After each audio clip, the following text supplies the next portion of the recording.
Bonjour à tous, j'espère que vous allez bien. Aujourd'hui, vidéo sur le récap de mes achats du mois de mars sur mon PEA. Donc sans plus attendre, le sommaire. Alors j'ai pris 4 actions Publicis, 4 actions Total, 4 actions Danone et 6 actions Nexity. Bien sûr, je ne suis pas un conseiller financier. Mon avis dans cette vidéo ne représente pas un conseil d'investissement. Elle est juste réalisée à but pédagogique. Chaque investisseur doit avoir sa propre stratégie. Investir en bourse représente un risque. Vous êtes le seul responsable de vos achats et ventes d'actions. Alors, commençons par voir un peu ce que le CAC 40 est en train de faire là, ces derniers temps. Donc voilà, donc canal haussier ces 2 dernières années. Depuis début d'année, plutôt une tendance baissière qui s'est accélérée avec bien sûr la guerre en Ukraine. On a été touché les 5000, à peu près 5800 points début mars. Et on peut dire que voilà, à partir du 7 mars, on est bien remonté rapidement. Mais bon, pour le moment, là, on bloque un peu. Là, ces 2 dernières semaines, il n'y a pas trop de...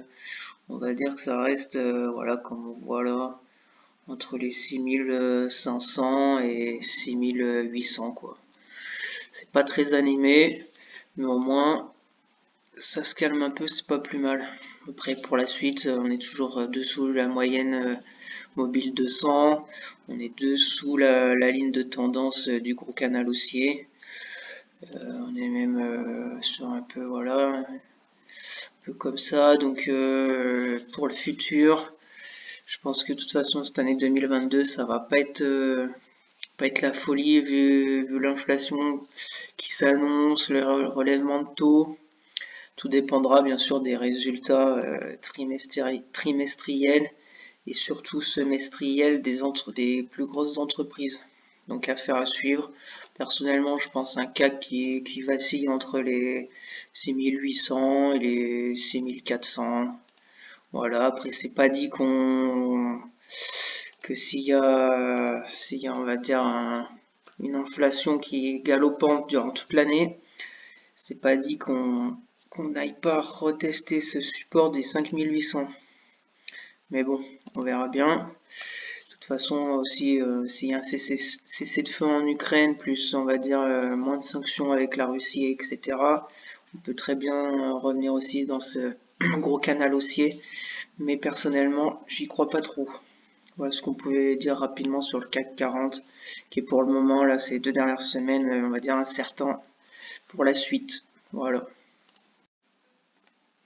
Alors, donc, on va commencer par Publicis, où le 3 mars, j'ai pris 4 actions de Publicis pour mon PEA.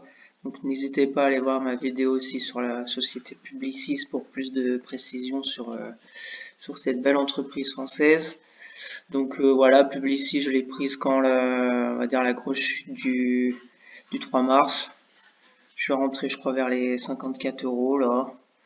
On va dire que voilà, j'attendais ce support des 50 euros à peu près là, qui représentait voilà ce support des 50 euros qu'on a traversé mais qu'on est vite remonté dedans. Donc voilà pour Publicis, 4 actions, je pensais pas mal, mais bon pour le moment on reste encore un peu sur cette moyenne mobile de 100. On va voir par la suite. Après, j'ai mis un autre support là vers les 41 euros. Tout à fait possible à aller chercher. On verra bien. Après, sa grosse résistance, c'est vers les 70 euros.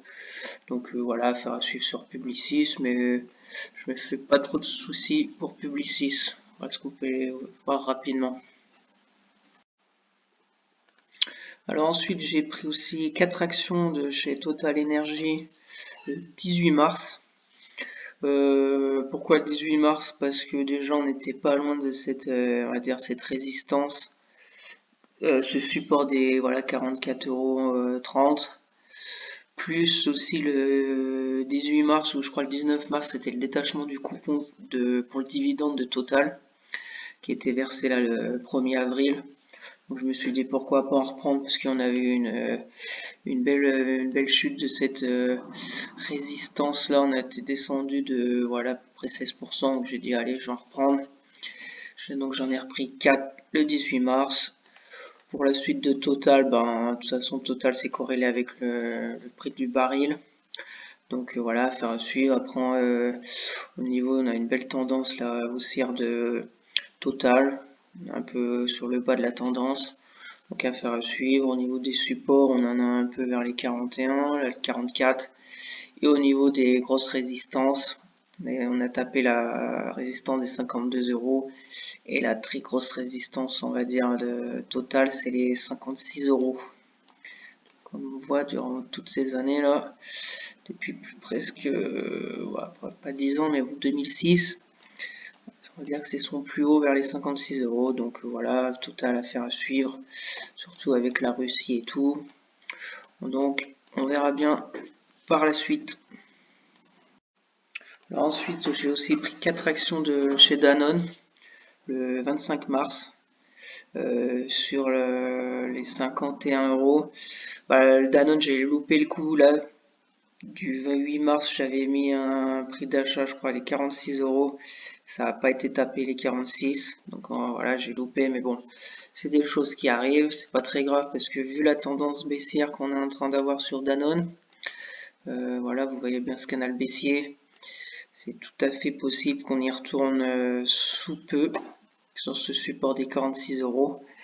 Donc voilà, je reprendrai si elle fait à peu près comme ça, après qu'elle baisse encore plus, j'en reprendrai encore de Danone, mais bon, déjà ce support des 46 euros il est assez vieux on va dire, mais bon, Danone on était aussi sur ce support qui est des 51 euros là, qui était descendu pour la crise Covid là, en 2020.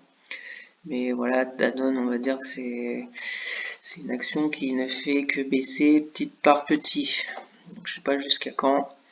On verra bien après Danone, c'est un bon dividende et tout, mais bon avec l'inflation et tout, j'ai un peu peur pour Danone aussi avec ces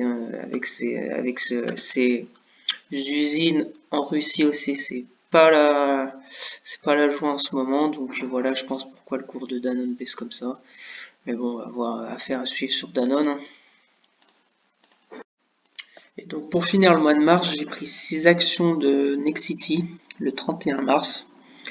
Voilà, voilà, je les ai pris à 32 euros, je crois. Après, de toute façon, Nexity, on voit bien que depuis avril 2021, elle est en tendance baissière. Que depuis janvier 2022, elle est en tendance baissière, mais vraiment baissière, quoi. Presque chute. Voilà, après Nexity, je l'ai prise parce que déjà j'en avais pas beaucoup au niveau de mon portefeuille et que c'est un gros rendement sur dividende et que voilà, au niveau de ses résultats annuels, ils sont plutôt bons, comme on a vu, comme je vous ai fait voir dans ma vidéo sur Nexity.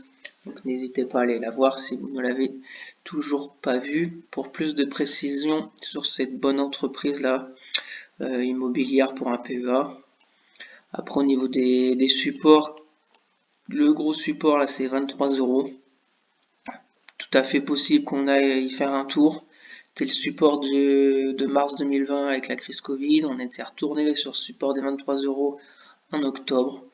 Donc si on y retourne, ça me dérangerait pas vraiment. Je reprendrai pour baisser mon PRU parce que vous voyez, j'en avais pris le 22 juin et le 29 octobre. Donc je suis plutôt en moins-value latente de pas mal. Mais voilà, affaire à suivre sur Nexity dans les mois à venir.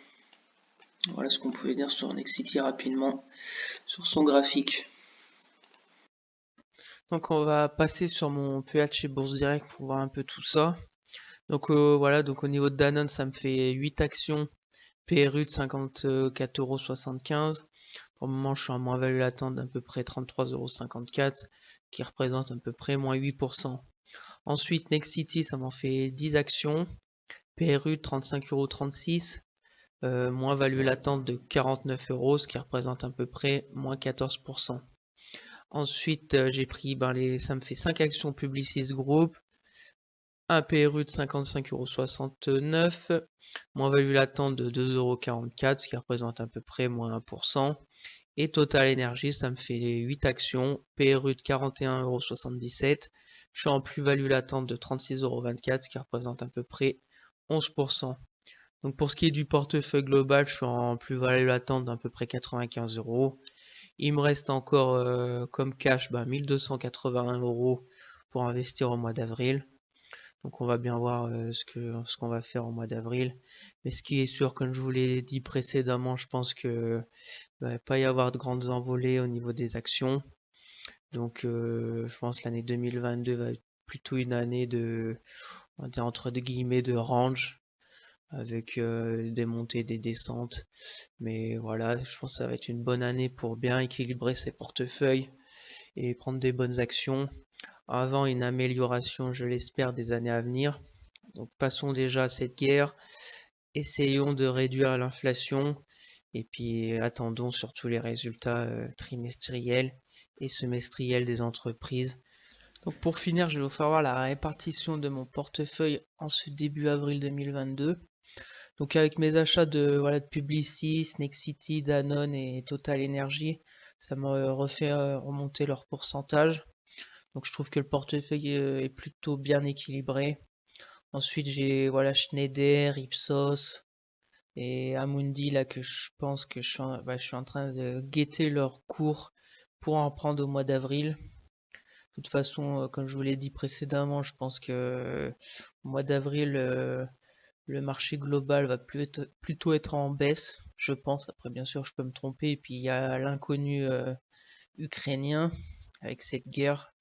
Si des fois il y a un cessez-le-feu, il peut y avoir un petit rebond des actions. Mais bon, avec les taux de la Fed et tout aux États-Unis, avec l'inflation, c'est très probable que la BCE fasse de même en Europe, ce qui veut dire plutôt une baisse des actions. Donc attendons les résultats semestriels et on verra bien. Comme je vous l'ai dit avant, on essaye de prendre des actions pour avoir un portefeuille bien équilibré. Et puis voilà, on attendra de voir la suite des événements. Donc merci à tous d'avoir suivi cette vidéo. J'espère que je vous donne quelques idées pour vos investissements futurs. Donc n'hésitez pas aussi à commenter si vous avez des questions. Je serai ravi d'y répondre. Donc voilà, n'hésitez pas à vous abonner, à partager, à liker la vidéo. Et puis à la prochaine pour de nouvelles vidéos. Allez, bye!